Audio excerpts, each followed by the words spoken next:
Before we kick off this episode, we are looking for your help.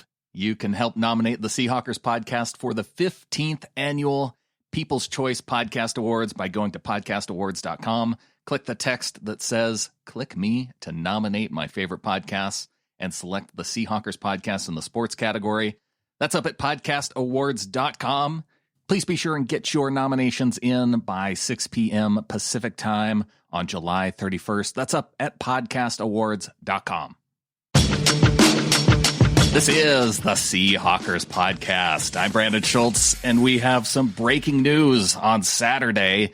Just in the weeks leading up before the NFL season, there's been a lot of talk in this offseason about ways that the Seahawks could improve, and now it looks like they've gone out and done it just ahead of the 2020 season, making a big-time trade for Jets safety Jamal Adams. And joining me to talk about it is Rob Staton of SeahawksDraftBlog.com. Rob, this is, I've spent the last maybe 20, 30 minutes watching Jamal Adams highlights, and I'm fired up. Yeah, Jamal Adams is a terrific player. He was at LSU, and the other thing that he really brought to LSU was his leadership and the tone setting that he provided on the field.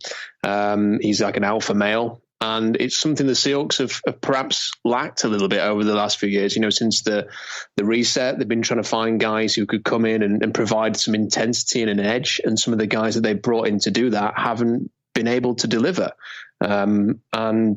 He's a former top 10 pick, and the Seahawks don't usually get an opportunity to acquire players like that because they're often picking later in the first round. It would cost an awful lot to trade up.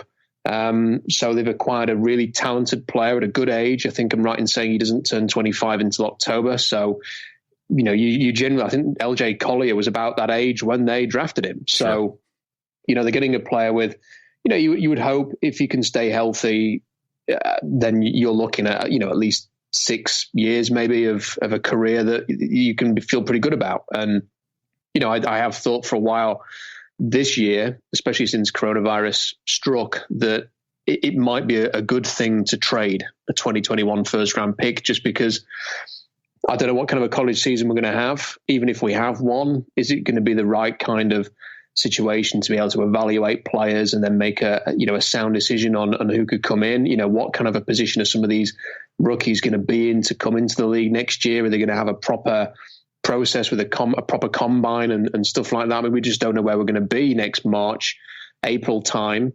If there was ever going to be a year to be very aggressive and make a trade, then this was probably it. So you go and get Jamal Adams, and it will improve the Seahawks defense. But I have to say, those are the positive sides from it. I have a serious number of reservations about this trade as well. Well, it's important, I think, bringing up those qualifiers for the college season, too. It's something that I hadn't really thought about in terms of this compensation, because that's the first thing that jumps out at you is, Rob, holy smokes, what they're giving up to acquire Jamal Adams is something that we've, as Seahawks fans, I don't think we've ever seen this kind of compensation package to bring in a new player. The biggest trade that I can think of in terms of compensation was dealing Rick Meyer back in the 90s. But just in the Pete Carroll, John Schneider era, you have Percy Harvin, which is the one who immediately comes to mind. And he was, they were giving up an end of the first round pick. They gave up a 7th rounder and I think a third rounder the following year. And then they gave him a big contract. But in this case, you're giving up a veteran player like Bradley McDougald. You're giving up a first-round pick in 21, a first-round pick in 2022, a third-round pick in 2021, and you get back Adams and a 4th-round pick in 2022. So it's, I guess if you include Bradley McDougald in there, maybe that's where that 3rd and 4th come from, and then you're just saying Jamal Adams for 2 first-round picks. But you look at another big deal for Khalil Mack. When the Raiders dealt him to the Bears, it was 2 first-round picks. Yeah, and this is why I've referred to it as it feels like a panic move on the blog, because let's just get one thing straight. Jamal Adams has been trying to leave the Jets for, nearly a year. I mean, there was talk of him being traded before the trade deadline during the 2019 season. There was talk throughout the offseason of him potentially being traded. There's been talk for a number of weeks that he could be traded ahead of this season. If the Seahawks really believed they had to have Jamal Adams this offseason. Why didn't this trade happen the first week of the new league year, back in March? Why did they not just go and make this trade? Are we really saying that the Jets would have turned down this huge offer in March? Because I don't think they would. I think they'd have snapped their hands off for it. And then the Seahawks would have known one of the picks they were giving up, because it would have been a 2020 first-round pick at the end of the first round. They would have been giving up their 2021 first-round pick as well. And again, we're talking about coronavirus and the impact there. And these were kind of topics that were being tentatively discussed during that draft as well, when we talked about trading up. So I think at that point, though, there was a lot more optimism toward having a season and even college football at that point. So there's a slight difference. It's still, the outlay suggests that the Seahawks, for this, just the sheer amount that they have spent, that this is a player that they absolutely had to have. Right. And I'm a little bit confused why, if you feel that way about Jamal Adams, again, this isn't a new story in the last couple of weeks that he's demanded a trade and this has come out of the blue. He's been asking for a trade for a year. I think even during the season, probably toward the end of last season, right? Exactly. So why has it taken until days before training camp for this trade to be sorted? That's one question I would ask. Mm-hmm. The other thing is, and that would lend itself to, this is a panic move because they've had a bad off season and they feel like they've got to do something, and this is the best thing out there. Right. There's no the one trade available that they made to improve their secondary, not looking. There could be a potential problem there too. It seems to me like they felt like they had to do something, and this is the player that was available, and they've made the trade, and they've given up what it would have taken to giving it up because they felt they had to do something, which would by definition be a panic move. You mentioned Khalil Mack and the outlay for him. I mean, just to remind people what that was. The Bears traded their 2019 first-round pick and their sixth-round pick and a 2020 first-round pick, so 2 firsts and a sixth. But in return, they received Oakland's second rounder in 2020 plus a conditional pick in the same class, and there was a third round pick in there from the Bears to the Raiders too. But it was, yes, to an extent, 2 first rounders, but it was essentially a first rounder and swapping a first for a second. So that was a cheaper trade than this one. Well, I'd say the third and the second were kind of the swaps, because it was a 2020 second that they got back, and they gave up a 2020 third. It's to me, it feels like a cheaper deal. Yeah. A year ago, the Pittsburgh Steelers traded their 2020 first and sixth round picks plus their sixth rounder in 2021 for Minka Fitzpatrick, who plays, he's a safety like Jamal Adams. He was a high pick like Jamal Adams. That is considerably cheaper than this trade. The LA Rams traded for Jalen Ramsey. It cost them a 2020 first round pick, a 2021 first rounder, and a fourth rounder next year as well. So, Jalen Ramsey's a cornerback. Some people would argue that is a premium position. Mm-hmm. And then you look at the Laramie Tunsil trade, and, everybody would say that left tackle is a premium position, especially with the dearth of good left tackles in the league. They give up 2 first rounders, a second round pick, and 2 fringe players, yet still receive Kenny Stills and a fourth rounder to go along with Laramie Tunsil. So, some could argue that actually compared to this trade, that's, a little bit cheaper than, it is a huge outlay for what is essentially a strong safety. And, look, you can't pigeonhole him as a strong safety. He does so much more than just be a strong safety. He is not your traditional strong safety. No, most strong safeties don't even rack up 100 tackles in a season generally. And, he's a guy who is nearly averaged. He's at 273 tackles in 3 seasons. He's at 12 sacks over 3 seasons. So when you talk about those numbers of sacks, an average of 4 sacks per season, along with averaging nearly 100 tackles, that is a unique player. He is a very unique player. He's a very good player, but it's generally unheard of for a safety of any form to go for that kind of level of compensation. And this is a precedent league. Teams, when they are negotiating trades, compare to previous deals, and that's basically the foundation for talks to start, whether you're trading up in drafts or whether you're trading for veterans. And this just feels like, I don't really understand how it got to this point where it became this expensive. Tony Pauline was talking on a podcast. Tony Pauline's very well connected, especially with the New York Jets. He has incredible sources in the Jets. He's a Jets season ticket holder, and he knows a lot of people within the Jets organization. And he was saying a few weeks ago that the Jets were willing to trade Jamal Adams straight up for Lyle Collins in Dallas. They were going to do a player-for-player swap. But Dallas didn't want to, having already lost their center to retirement, did not want to give up another significant offensive lineman and create an issue there. I don't really understand how, if that report is accurate, how it's gone from a straight up trade for Lyle Collins to this kind of an outlay. And again, to me, it feels a lot like the Seahawks have given up what the Jets wanted, because the Jets had all of the negotiating power in these talks, because the Seahawks felt like they had to do something, and this was the best player available for trade. Well, in terms of precedents, then I suppose the Jalen Ramsey deal might be the closest one, because it is a player in the secondary. They gave up 2 first-round picks, a 4th-round pick. So that may match it. I think another thing to consider, too, the fact with him being a player in the secondary, you don't have to pay him as much as the Rams would have to pay Ramsey, I think. I think the contract negotiations for a guy like Jamal Adams should be relatively easy. He's the best player at his position, so you pay him the most money. I mean, I don't know if you saw the report recently, but he's been quoted as saying that he should get corner money. I think he was after significant money, almost 20 million plus. I'm trying to find the article now, but he was quoted recently as saying, the kind of money that he wants. And I think he wanted to be paid to be the most expensive defensive back.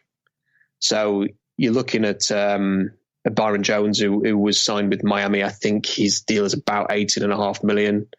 So he's going to want serious money. He's going to want to be, in that Bobby Wagner type range for a salary. The thing the Seahawks have got is that he's contracted for a couple of years, and then you've got the franchise tag. A franchise tag for safety is not particularly outrageous, as long as he is willing to play on the franchise tag, of course, and not hold out. Then you've got him for 3 years, and you could even franchise tag him twice, 4 years. But again, you would need the player to be willing to actually turn up and work out and train and stuff like that, under those terms. And, we've seen plenty of players refuse to play under the franchise tag. So it will be up to the Seahawks to decide what they want to do, whether they want to play that game or whether they just want to tie him up. I suspect that at some point, probably, I don't think this season, maybe in the next off season, when they've got a better idea of what the cap's going to be, the full economic impact of coronavirus, then they will be able to turn to him and make an offer. So I don't think there's anything going to be imminent there. And he has said that he's willing to play this year under his current contract.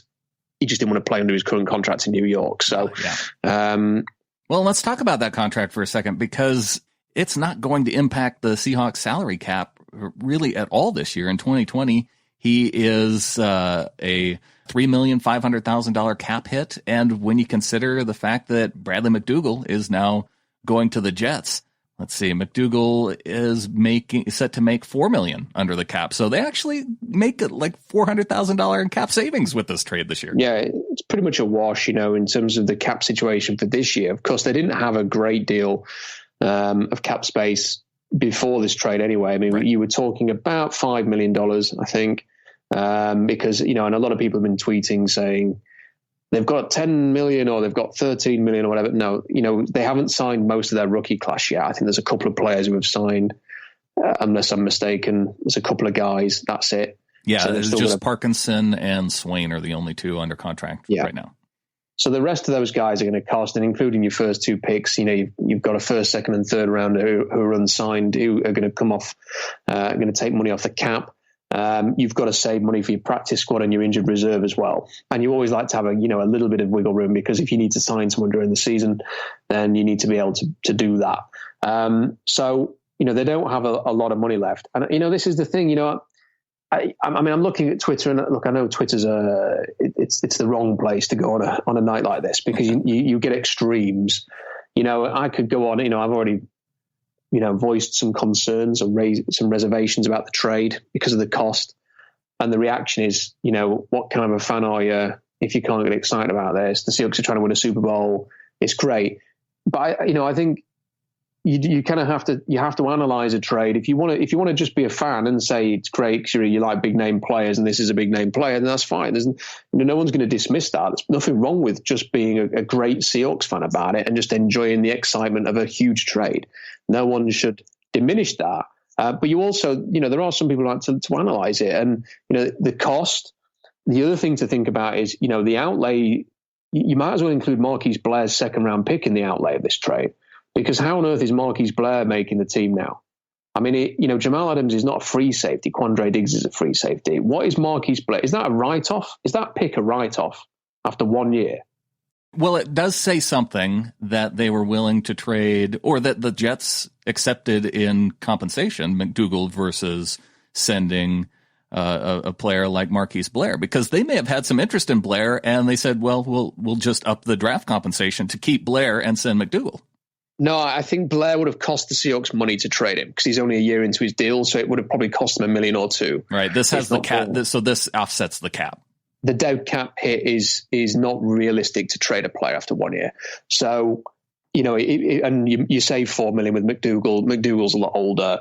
That made a lot more sense to trade him rather than Blair. But there just isn't the pathway now for Marquise Blair to get into the starting lineup because of this trade. So then you look back and you think, well, what does it say about Marquise Blair? Because I've no doubt Pete Carroll will come out and say they've got a role for Blair and they'll find a way to get him on the field. But realistically, how likely is that? Because he's not a nickel corner. So Sure. How are you going to get him on the field? And then you can look back at the last draft and you go, well, hang on a minute. So if you are sort of saying you've had to trade 2 first-round picks because Marquise Blair, who you took in the second round, isn't the answer, and you took LJ Collier in that draft as well, and who can say with any real confidence that he's going to amount to anything after his rookie season? We all hope that he can do a lot more in year 2, but it's hard to be confident about that pick now. So are we now saying that the first 2 picks are a bit of a wash, that they've not really produced much there? Now they've made this trade. The pass rush still remains a huge issue. I mean, it's okay spending 2 first-round picks on a safety, but if you're relying on Rasheem Green and Benson Mayowa to get your pressure on first down, is it going to make any difference? And that is a question that warrants asking. Well, you've just made the argument, Rob, against Marquise Blair and against LJ Collier. The Seahawks aren't very good with picking early guys anyway. Yeah, look, it's a fair point for anybody to raise. John Schneider may be recognizing that and going, okay, well, I can give up 2 firsts. It's a fair point to raise, but the kind of, whenever anybody has said that, and trust me, that is a point that has come up a lot. Oh, sure. On the blog over the years, that people have said, why don't they just trade away their high picks because they never do anything with them anyway? And I've always said, well, yeah, but that you just know that 1 year that you've traded away that future first round pick will be the year that Russell Wilson gets injured and you end up picking in the top 5. And right. And then it goes to another team. Well, just like what the Broncos did when they traded us their first round pick in, what was it, 2020, or when it was 2010, and the Seahawks were able to get Earl Thomas right in the middle of the draft. So with that Broncos swap. So you just don't know. You don't know. When you trade blind, you don't know what you're trading away. So that's kind of it's great to say the Seahawks, okay, they never do any good in the end of the first round. You don't know where that pick's going to be. You also don't know, that could be the year that you end up with a really good player. I don't know. Look, there's just a lot of layers to this. My biggest concern with it, on top of the outlay, on top of the fact that it kind of says that Marquise Blair is a bit of a write-off, is that the pass rush still remains unaddressed. That they came into this offseason and everybody knew it, they had to fix the pass rush. And they've replaced Jadeveon Clowney and Quinton Jefferson and Al Woods with a couple of rookie pass rushers, Benson Mayowa and Bruce Irvin, and they haven't even replaced Al Woods or Quinton Jefferson yet. So my concern would be if you are lining up Rasheem Green, bookending Benson Mayowa, and if you're rotating in people like Brian Monet at defensive tackle, then is it going to make much of a difference whether you're paying $25 million to your linebackers and you've got a safety there that costs 2 first-round picks? Because I would imagine that they're going to be a little bit exposed. Well, that leads me to another question for you. Considering this big trade package, what other player could they have potentially gone after and been successful in a potential trade? Are there any pass rushers or defensive linemen where you could have put this deal on the table and gotten a significant player on the defensive line? It's hard to say because we don't know what position the Chiefs were in with Chris Jones, whether they would have accepted. I mean, listen, I would have imagined that a trade. This is such a big trade. I mean, this is like I say, we talked about the Khalil Mack deal. If you went to Kansas City and said, we'll give you this for Chris Jones, then I suspect that there would have been a little bit of interest there before he re-signed his deal. Obviously, the Chiefs got it done now, so they would, they'd probably rather have Jones than picks, especially given where they are in terms of trying to repeat and win another Super Bowl. Would you rather have Jones? I don't know because they need to fix the pass rush but I just worry a little bit about Chris Jones. I mean, this is a player that slouched his way through his college career, ended up in the early second round for a reason, even though he was a 5-star recruit, and he's turned it on for the Chiefs. But I just wonder a little bit like Albert Hainsworth. Right. Now that he's been paid. I'm way less excited about interior defensive line guys. So if I had a choice between Chris Jones and Jamal Adams, I would take Adams in this case. But I am curious if there's some other pass rusher. Yannick Ngakoue is one of those names that came up. I don't know if the Browns would have dealt Myles Garrett, considering they gave him such a big payday as well. But I think you'd have been looking at like Ngakoue, like you say. I just don't, for me, you could have got Calais Campbell for a 5th round pick, and he's an older guy, but right. Just that would really solidify the interior, and being aggressive there would have meant maybe giving up a 3rd instead of a 5th to make it happen. I don't know, or a 4th. Nobody would have been upset about trading a 3rd or a 4th for Calais Campbell. For a couple of years, Calais Campbell would have been justifiable. Could they have, made some kind of a deal similar to what Dante Fowler was after, or Robert Quinn? Was there a trade out there that maybe didn't cost as much as this, but would have cost maybe a little bit less? Possibly. We'll never know, will we? We'll never know, for example, what Denver might have been willing to accept for Von Miller, for example, or something like that. They may have been open to a 1st and a 3rd for a player who is 30 years old. But the point is none of this is a review of Jamal Adams as a player. In terms of his age, his talent, what he's going to bring to the team, it's a very attractive addition for the Seahawks, and we talked about that at the start. Team captain. Yeah, exactly. And he's, they need players like that, and it's not. None of this is a review of Jamal Adams as a player, but to me, the crux of this trade is more a review of where the Seahawks are. Is it a panic move the week before the season starts in earnest? To me, it feels a little bit like that essentially Jamal Adams is the best player out there, and they felt they needed to do something, and they've done it. And some people will just be happy because they've acquired a great player, and others, such as myself, will say, look, fine, you've traded for Jamal Adams, but is it too expensive? What's the situation with the pass rush? What does it mean for Marquise Blair? What does it mean for the overall direction and strategy of this team? Are they now essentially in a bit of a desperation mode, feeling like they're not particularly close to a Super Bowl? They have had 3 years of a reset now and haven't really got anywhere. They're not better than they were in 2018 currently. So we've got to go and do something. We'll go and get Jamal Adams. Would they have been better off? They're going to end up paying Jamal Adams a huge salary. Would they have been better off keeping Frank Clark a year ago? Would they have been adding from there? Would they have been better? You could run through all of these different scenarios. And really, at the end of the day, it does warrant that kind of analysis, because none of us want to see the Seahawks go through the next, the rest of this Pete Carroll and Russell Wilson era without winning another Super Bowl or even getting close to that. I mean, none of us want to see the Seahawks just whimper out in the wild card round or the divisional round again. None of us want to see the pass rush or the defense as bad as it was last year. And, I'm a little bit concerned that we are going to witness that. It's just that we'll be witnessing that without any first-round picks for the next couple of years. Well, one thing with this deal is that John Schneider has now told us that he is not done going into this season. He may still not be done, Rob. So could there be a Clowney deal around the corner? Could there be another pass rusher deal around the corner? Could there be an interior defensive player that they add? If they add Clowney and an interior defender in the next 2 weeks, then do you start to look at this defensive line a little bit differently?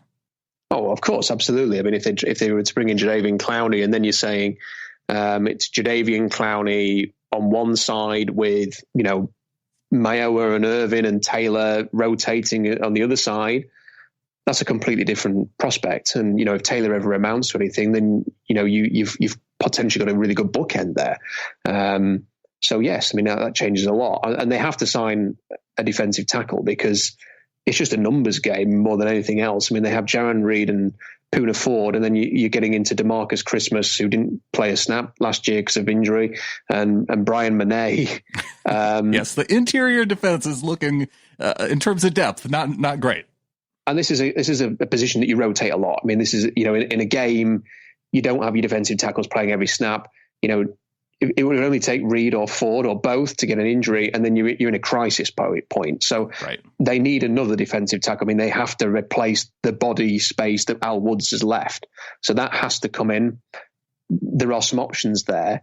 I do think that I thought the ship sailed with Clowney a long time ago, on reflection, because when they started signing, players, when it was revealed what Bruce Irvin's salary was, when it was revealed how much Carlos Hyde's salary was, it started as, hang on a minute, they've just not got the money now. And if they've got about $5 million and they have to sign a defensive tackle, people are saying, well, they could do this, they could do that. Really, there are only two options: are to cut someone like Brandon Jackson, who will save about $2 million, and then ask Russell Wilson or Tyler Lockett to turn some of their salary into bonus and create some room, essentially putting their salaries on a credit card for the future, which is, it's an option. Teams do it all the time. The Seahawks did it a couple of years ago, I think, with Wilson's contract and I think Doug Baldwin as well, in order to sign maybe Sheldon Richardson or somebody else. I don't know. They made some salary cap space by doing this. But, this is a player that was turning down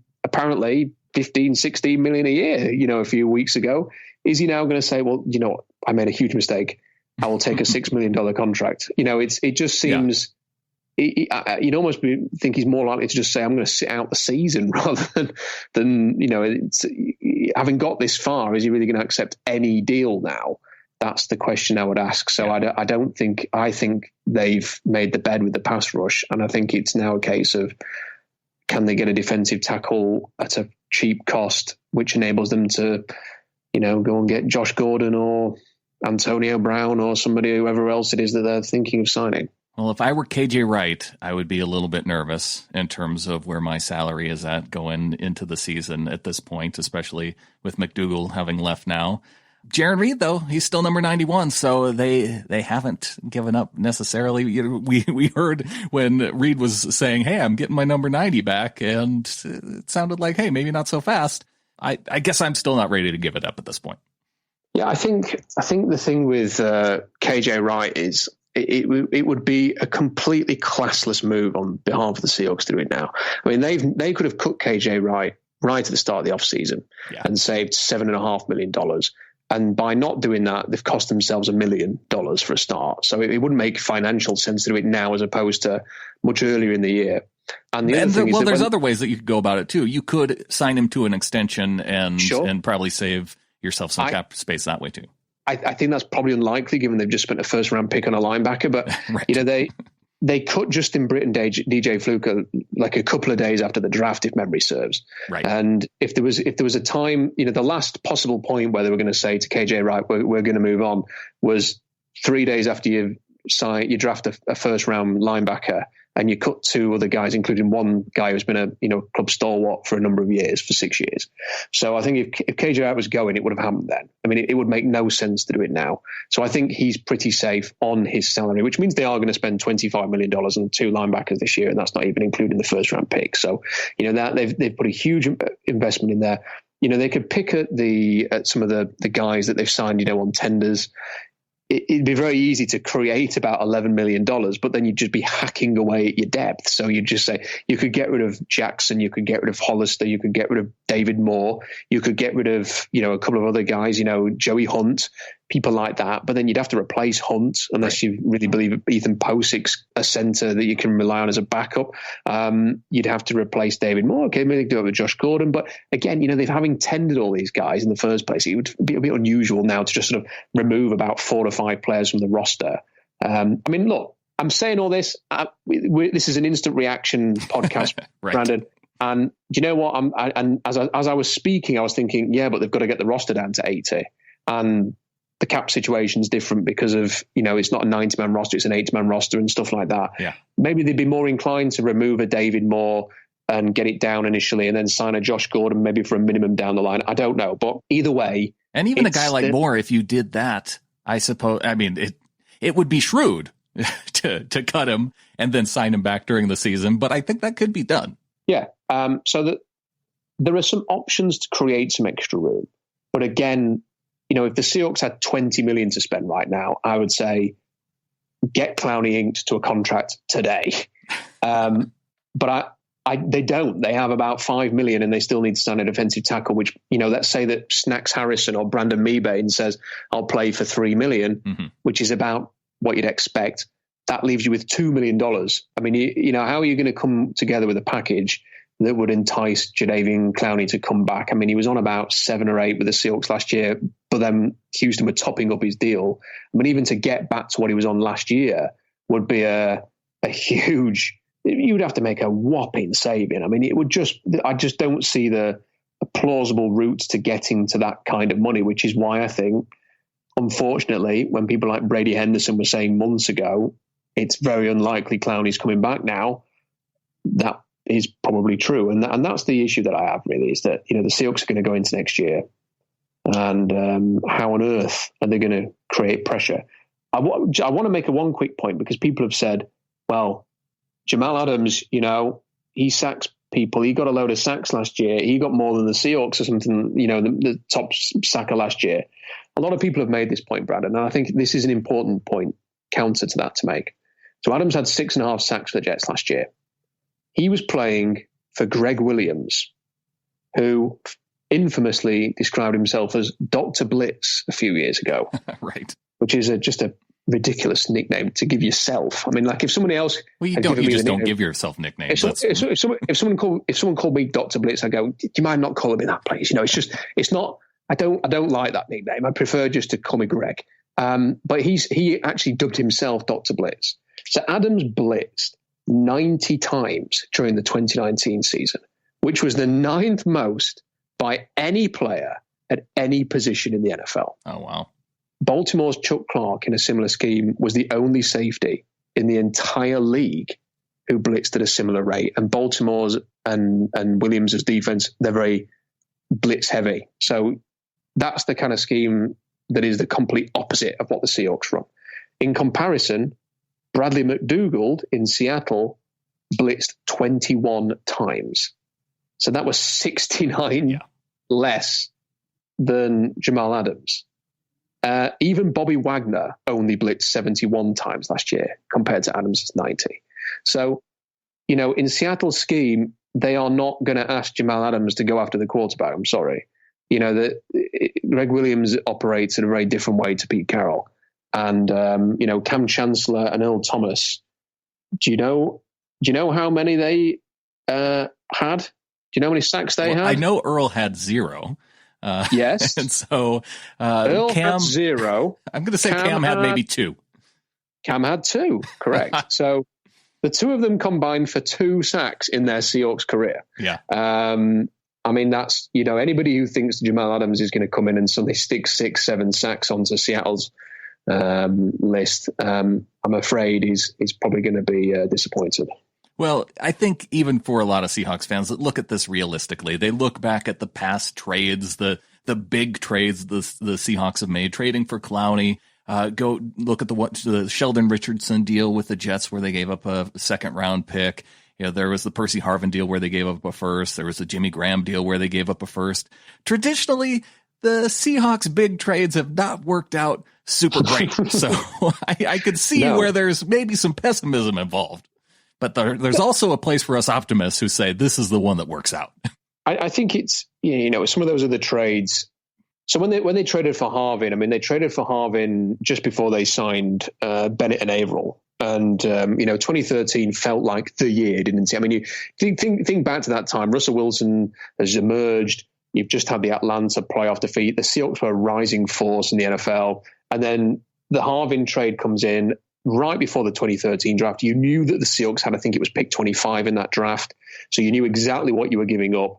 I remember, my wife was pregnant in 2013 and we went to the Lake District for a break in March. And she was, funny enough, watching Game of Thrones before it was like a big thing. And I was kind of ignoring it in the background. And I was doing a mock draft. And I remember sitting there and I spent like an hour stuck who to give the Seahawks. I was like, I have no idea who to. There was just nobody who stands out. And then a couple of weeks later, they traded for Percy Harvin. I was like, it made sense because there was no obvious player in that draft that screamed Seahawks, and then they go and trade for Harvin, and it made some sense. And then the Jimmy Graham thing, again, they knew they were picking number 31 overall in the draft. They just lost a Super Bowl where if they'd have had Jimmy Graham in on the field in that red zone, then maybe throwing it wouldn't have been such a bad thing after all. Again, you can make a plausible case for that trade given the circumstances. This feels to me a lot more like the Sheldon Richardson, Dwayne Brown trades. So if you remember in 2017, McDowell got injured right before the season. They go and trade for Sheldon Richardson, and the second round pick wasn't anywhere near as expensive as this, but it felt like an overpay because he was a rental. Yeah, he was a 1 year guy, and the prospects of signing him beyond that was it could go either way. So a second round pick felt very expensive. It felt like a desperation move. They had to go and get this guy. They were going to go for a Super Bowl, and then during the season again, you know, they'd had the issue with George Fant getting injured. Reese Odiembo was a liability at left tackle. They made a very aggressive move to go and get Dwayne Brown. Again, it felt like they were in desperation mode. And then they subsequently spent the next 2 years trying to recover from being so aggressive. You know, they had no picks. They were constantly having to trade down. They didn't have the cap space to go and do anything because they'd invested all this money in doing certain things, extending players, trading for players. And they spent 2 years resetting because of the aggressive moves that they made in 2016 and 2017. And now they're in a similar situation. We're right before the season. They needed to do something. They've gone and desperately made a big trade. Are they going to end up spending the next 2 years with no picks again? Are they going to have some kind of cap issue down the line? Is there going to be a contract negotiation that gets fractious with Jamal Adams? I don't know. Are they going to end up having to do what they did all over again and having another reset off the back of this? I don't know. And, you know, I think it's only right if you want to be serious about this trade and analyze it is to consider some of these things on top of the fact that Jamal Adams is a great player. I think you as a Seahawks fan, you've got to do yourself the justice of sort of considering the bigger picture here, rather than just dismissing people who are raising some of these concerns as negative. Well, how do you feel, Rob? How do you feel about this idea now of this secondary coming together? Because, you know, when it was McDougal and Quandre Diggs, okay, I guess you had some hope there that Marquise Blair could move into that starting role. And maybe this kind of signals that you may be giving up a certain extent. Maybe you just see him as a nice depth piece at this point if you're John Schneider and Pete Carroll. But when you look at that starting four now, and let's put Trey Flowers in there for now, but the top three, really, Quandre Diggs, Jamal Adams, and Shaquille Griffin, I feel like that's a really nice three, and with the expectation that maybe Trey Flowers can build off of that disappointing season last season and become a reliable starter. Well, I really like the duo at safety. I mean, it's a fantastic tandem, you know, with Diggs and Adams. That is a fantastic duo. It's the best pairing of safeties in the league. I mean, it's playmaking, toughness, range in the case of Diggs, leadership, maturity, talent. You know, it's a fantastic duo at safety. I think, broadly speaking, you know, what happens with Shaquille Griffin is a question mark. I don't personally feel like a player who has 3 career interceptions in 3 years, 2 of which came in one game against Mitchell Trubisky. The other one came in a game where Arizona's like 3rd or 4th string quarterback threw it into he threw it straight to Earl Thomas and Shaquille Griffin, who were both stood next to each other, and they both nearly ran into each other to make the pick. For me, if you're going to pay a cornerback big money, you want a bit more than that. And I think Shaquille's a good player, but I don't think he's a great player. So I don't know how you come to an agreement on him without letting him test the market. So, you know, question mark there.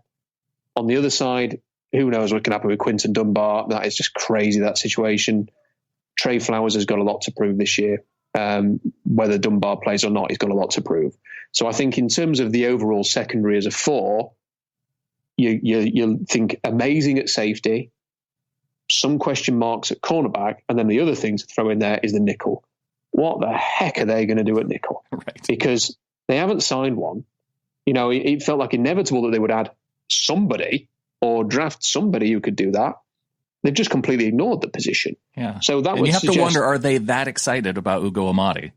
Well, you can't be. I mean, I'm sorry. I mean, look, people want to be optimistic about Amadi as a nickel cornerback. He's a safety, and he was exposed in that position. And look, nickel's probably the hardest position to play on defense. It's really, really difficult to play. So to expect him to transition to that as a rookie and nail it would be incredibly unfair. But at the same time, you've also got to be realistic about it. He's not quick. He's not as fast as Coleman was. He doesn't have the kind of the skill set that you would associate with a natural nickel safety. So I don't think that's presumably from this trade, they're probably going to try a lot of three safety sets and do some of that, which is fine. But then what happens when, you have to cover somebody really dynamic in the slot? So we'll see what happens there. So I think, your safety tandem, amazing. Everything else is a question mark. And I could just add on to this. You said, how do I feel? Do you know when this trade, when I saw it flash up, somebody wrote on the blog, this is when I first saw it, they went, Seahawks have traded for Jamal Adams in capitals. And I'd just been on Twitter and not seen anything. So I thought this guy was having us on. I thought he was trolling and having a joke. And then I went on and just typed in Jamal Adams into the search bar, and I saw a New York journalist had tweeted that this was happening. And my first instinct was really excited. I was really, really excited. I thought, great, they've done something. Jamal Adams, like Jamal Adams a lot. Fantastic. And then when I went back onto into your main timeline, and I saw the compensation from Adam Schefter, that's when I started thinking, whoa, that is a lot. And then I started to formulate opinions that were not entirely positive about this, and it smacked of a panic move. So it's kind of the real, range of emotions in reacting to this trade. Looking at Twitter, Chris Clough, at Seahawk Talk on Twitter, he said he did a quick calculation and said, and it's tough to come up with the exact calculation because we don't know what the picks are, but generally you can look at first round picks a year out and assign a value to them. And he said essentially that what the Seahawks gave up was a 13th overall pick. Yeah, I saw that tweet and I thought it was a good tweet. And it adds some perspective is a big thing. And I've given you some opinions here, Brandon. I've written a blog post. I wrote a blog post like within 5 minutes of the trade that's not entirely positive. And it's important to acknowledge a tweet like that because it's a very good point. That is essentially what the Seahawks have given up. But then that also assumes that the pick later on, and as I mentioned, you just don't know what the year that, touch wood, that this doesn't happen. Russell Wilson gets hurt, and let's say they end up in a position to draft Penny Sewell next year and have your left tackle for the next 15 years. Or, Jamar Chase. Oh, there's some risk. There is definitely some risk with doing this. I mean, that's the thing. I mean, you look at... But you can also say, too, the risk associated with, say you have the 13th pick overall. Say you're in the situation of what the 49ers were with trading away DeForest Buckner and then having the pick to where they could get Javon Kinlaw. Well, Kinlaw, he looked like he was, an excellent pass rusher in college. There's a lot of those guys that haven't worked out, though. Absolutely. And also the other thing is you don't make a trade considering the worst case scenario. You don't, if you're a team trying to contend like the Seahawks, you don't think, well, we won't make this trade in case everything goes horribly wrong. In case Russell Wilson gets hurt for the next 2 years. you don't think that way. So right. That, but I'm just saying this is more of a counter to they've just traded a 13th overall pick. They've traded up essentially to move up 10, 20 spots or something like that. To get him. That's true if the Seahawks stay on their current trajectory and are a playoff team for the next couple of years. But there's so many things. It's not a home run. If it's not DeAndre Hopkins. If the trade there for what was essentially a second rounder and a running back they didn't want anymore, we would have come on a podcast if that was the Seahawks and gone, what on earth are the Texans doing? This is a huge steal for the Seahawks. It just so happens that he went to a division rival instead. Yeah. With this, it warrants a lot more weighing up of the pros and the cons. And, you can write a long list of pros because he's a fantastic player and we've talked about some of his positives. Some people will probably say not enough on this podcast, but I do feel like maybe we haven't hit on that enough. But we can maybe spend a little bit of time on that before we finish. But, he's a real list of on the field positives. But then I wouldn't even call them negatives. I'd just say reasons to challenge and question the move, reasons to want to sort of challenge the front office and what has led them to this point. And I think it really does come back to the point I made at the start. If the Seahawks really believed that they needed to have Jamal Adams, then why wasn't this done a lot earlier in the offseason? And isn't it just a case of a team that hasn't done enough this offseason felt like they had to do something? And this is the move. The move for the only player that any of us knew was available. I mean, I've had a bit of trouble working through it myself, but again, I go back to the caliber of player and what the Seahawks have traditionally done with their first round picks, and to get this caliber of player. Where did you have him going when you were leading up to the 2017 draft? Did you have Adams as a top 10 pick at that point as well? Yeah, I mean, I think he was a consensus top 10 pick. I'm actually just trying to dig out my final 20. Was it the 2017 draft? It was 2017, yeah, that he went 6 overall. So I've got my final 2017 NFL mock draft. I had Cleveland taking Myles Garrett. I had number 2, San Francisco taking Solomon Thomas. Of course, what happened is Chicago traded up one spot, didn't they? Yeah, that's right. To get Mitch Trubisky, and then San Francisco took Solomon Thomas at number 3. And what I had Jamal Adams at number 3 to Chicago. Okay. So because they'd actually signed Mike Glennon, and were saying that he was their quarterback at the time. That's right. I know. Again, this it's kind of strange. This, to think how it all unfolded in the end. But Chicago had spent a lot of money on Glennon, and I had them taking Jamal Adams, which was a need for the Bears at the time. But obviously that didn't happen. So I had him in the top 3, and he hasn't disappointed as being a top 10 pick. And when you watched him at LSU, it was, I think, going into from trying to think back, because I didn't spend too much time on him, in the build up to the draft, because there was never any chance of the Seahawks drafting him, because he was going to go very, very early. Right. My thought going into 2017 was that he was maybe a tad overrated. That he was one of these players that he was a big name in college football, and it happens every year. A big name, everyone thinks he's going to go in the top 10, ends up going a lot later, and then everybody's kind of, never brings it back up that, several experts thought he was going to go very, very early and ended up going a lot later when it actually gets around to the draft. But sometimes these players, you can kind of see that they're not quite as good as you thought. But then actually watching in 2017, he did have an impact. When you were watching other LSU players, you would see that he was very much the emotional leader of the team. He was physically, his tackling was very good. He could play up in the box. He was a playmaker. He's very intense. You then see him come and play for the Jets, and he just fit in like an absolute natural. I mean, straight away, he came into the league and was making plays. There was no real period of adjustment for him. I think it's even fair to say he probably settled into the NFL better than Earl Thomas did. I mean, Earl Thomas had quite a rough rookie season, but was kind of thrown in there because the Seahawks were basically an expansion franchise in 2010. Right. And it was, someone had to play there. So it might as well be the number 14 overall pick. So, yeah, I think that he showed straight away that he was a natural. He's an all-pro very early in his career. Yeah, just this last season. People have talked about him in saying he's a future Hall of Famer already. That he is I've seen, I know it's a term that gets thrown around far too often, but people have said that he's a generational safety, a generational player. Some people have used that term to describe him, who've watched him an awful lot. He's extremely well, when the players in the NFL respect you and give you the kind of attention that he gets, it's legit. You don't generally hear players pumped up by other veterans as much as someone like Jamal Adams is, unless they're really, really good and they command that respect. And, the rest of the teams in the NFC West may well sort of have a bit of a chuckle to themselves at the cost, especially, Cardinals fans, given what they've just spent for DeAndre Hopkins, or maybe even the Niners fans, because they basically got Trent Williams for a bag of footballs from Washington.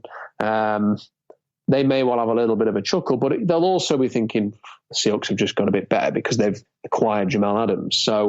And they'll be a little bit nervous now, hoping that the Seahawks don't re-sign Jadeveon Clowney and do any further moves to the defensive line. I mean, for me, I'd really like to see, we've talked about how whether it's likely or not, I'd love to see another move, Brandon, on the D-line, just something that makes you think, okay, fair enough. Maybe if it isn't Clowney, maybe if it's Griffin, it's just another guy to add to the pass rush rotation, because At least when you looked at the team last year, you looked at the defense, you said, okay, there's two guys on the defense that every offense has to account for. It's Jadeveon Clowney and it's Bobby Wagner. And now with it just being Bobby, not so, there's some concern there. And now you can say, okay, well, it's Bobby Wagner and Jamal Adams. Those are the two that the offense has to account for.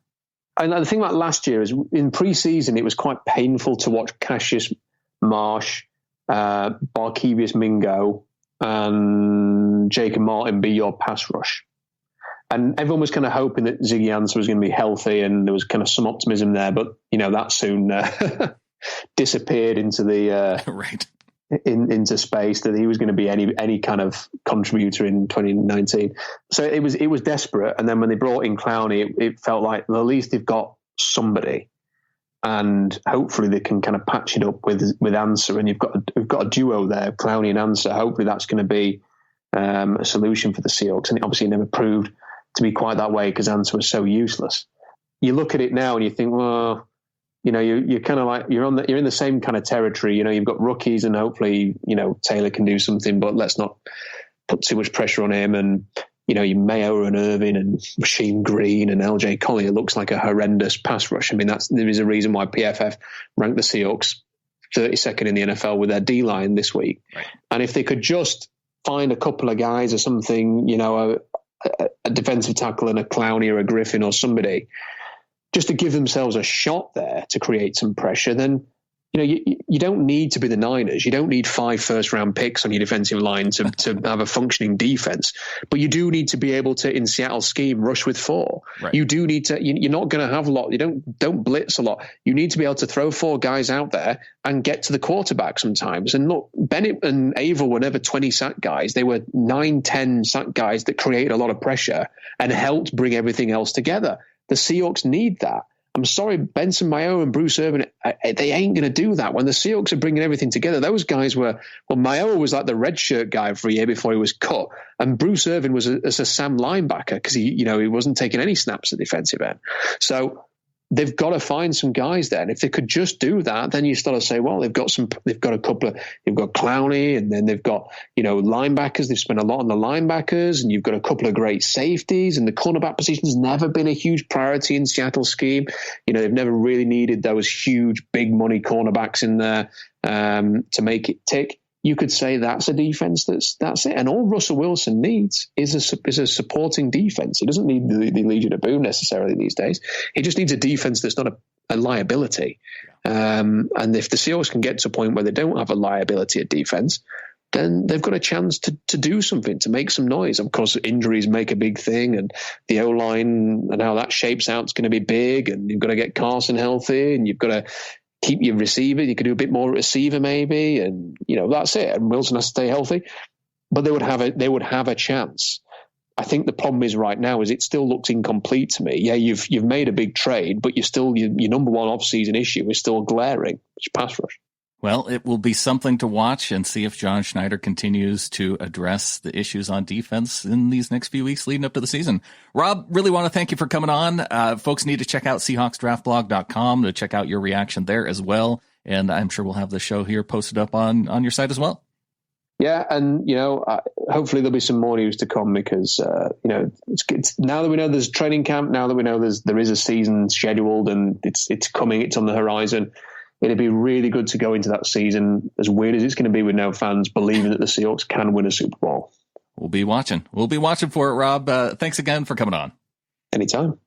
A big thanks to Rob Staton for coming on and doing this bonus reaction show. Adam and I will be on coming up next week, late in the week probably, and we'll have more reaction to the Jamal Adams deal then. We'll get to watch a lot more of the Jamal Adams highlights. I know I've been trying to do that just here in the minutes following the deal, so a lot more to look through, and we'll be back for episode 300. If you want to get in the flock, getintheflock.com leading up to that big episode. We have a big interview as part of episode 300. I'm super excited about it. Be sure and tune in for that.